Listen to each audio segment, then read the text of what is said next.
Chapter 3. Preparations for a Peculiar Pilgrimage. If you've never tried to prepare a rooster, a donkey, and a pig for interstate travel, I envy your peace. Most people pack snacks, water bottles, phone chargers, a realistic sense of what's about to happen.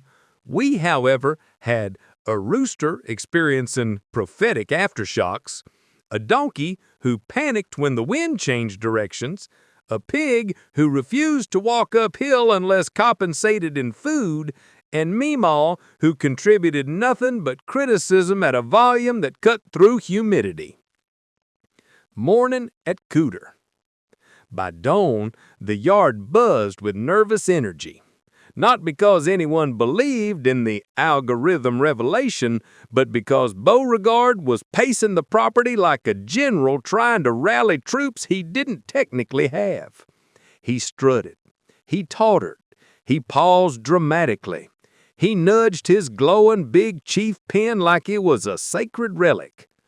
"By my honor," he announced to no one, "the hour draws nigh."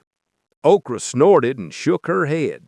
"You got about 2 hours before nigh turns into nap."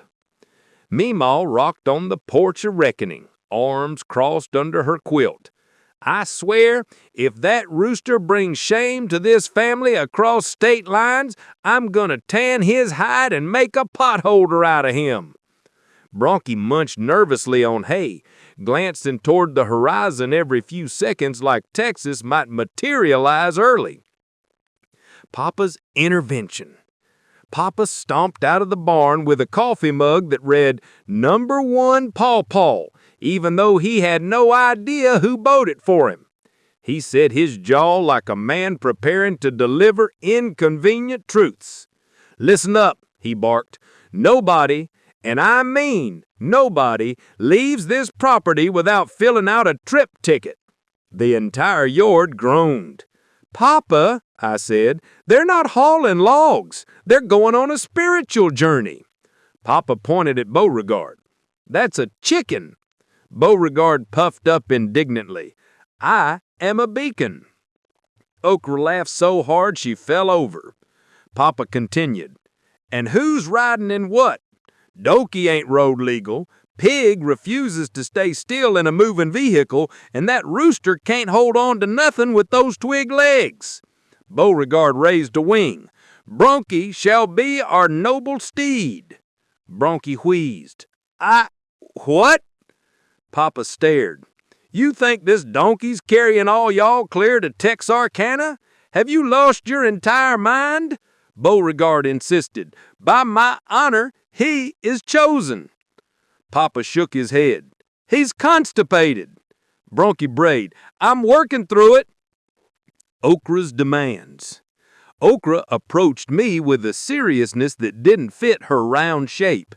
She said, "I will only go on this ridiculous endeavor if I receive hazard pay, up front." I said, "Okra, this isn't a job." She snapped, "It is. It's manual labor. It's cardio, and it involves walking with him," she pointed a hoof at Beauregard, "which constitutes emotional trauma." She had a point. I sighed. "What do you want?" "2 feed scoops." "1." "3." I stared. She grinned. "Okay, 2." Bargaining with a pig is exhausting. Bronky's anxiety spiral. Meanwhile, Bronky was spiraling. "What if Texas doesn't like donkeys?" he asked.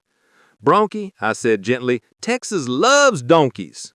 "But what if they judge my ears? What if they think they're too floppy? What if—" I interrupted. "Bronky, it's Texarkana. You'll blend in just fine." He nodded nervously. The rooster packs.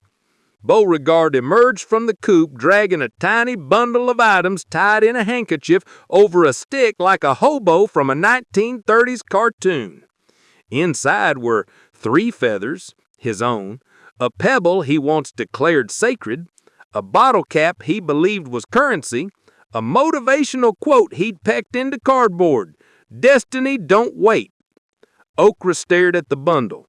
That's the stupidest thing I've ever seen. Beauregard lifted his beak.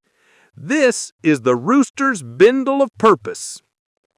Meemaw snorted. That's trash on a stick. The route debate. Papa, still grumbling, unfolded a paper map of Arkansas from 1974. This is the only correct way, he declared, stabbing the map.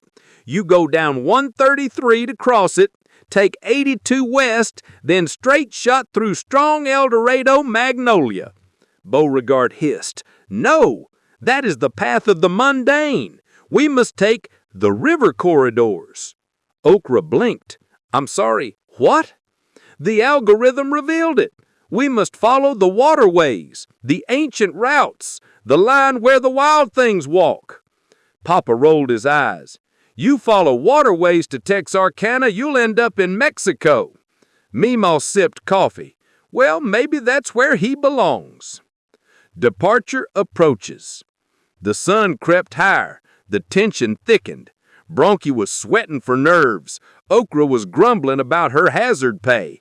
Papa was still insisting on the Crip ticket. Meemaw was pre-writing everyone eulogy. And Beauregard was pacing with the fervor of a prophet who had seen a spreadsheet of destiny. Finally, he turned to us, eyes blazing with the fervor of poultry prophecy. He said, by my honor, we leave at noon. Okra snorted. That's the hottest part of the day. Bronchi whimpered, I'm not ready. Meemaw said, I am. And somewhere in the canopy of pine and cypress above us, a single bird called once, like the first note of a symphony none of us had rehearsed. The Gallus Odyssey was about to hit the road.